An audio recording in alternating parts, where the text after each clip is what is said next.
Ateş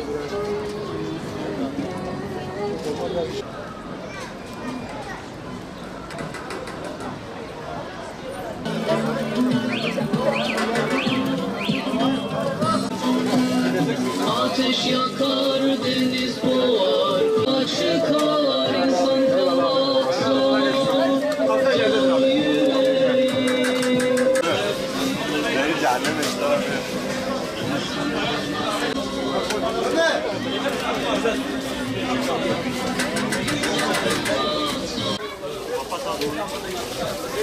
Çatal kaşık var mı orada?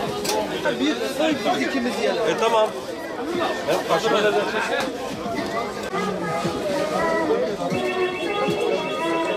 Biraz daha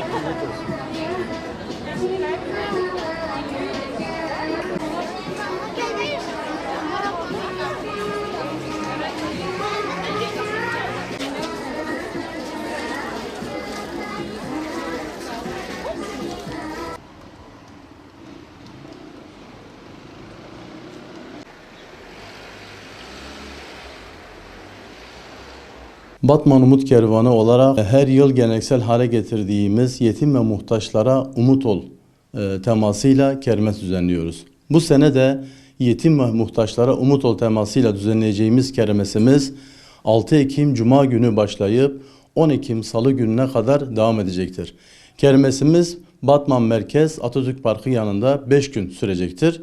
Kermesimiz sabah saat 10'dan akşam 20'ye kadar devam edecektir. Kermesimize katkı sunmak isteyen hayırseverlerimiz her türlü el işi, ev eşyası, süs eşyası, giyim, ayakkabı, mobilya, halı, gıda, yiyecek, içecek, tatlı ve bu çeşitlerle bağışta bulunabilirler. Başta Batman halkı olmak üzere iş adamlarımız, esnaflarımız, STK'larımız, sanatkarlarımız bu kermese destek olmaya davet ediyoruz. Kermesimizden elde edeceğimiz geliri yetim ve muhtaçlara umut ol. Çağrımıza kulak verin.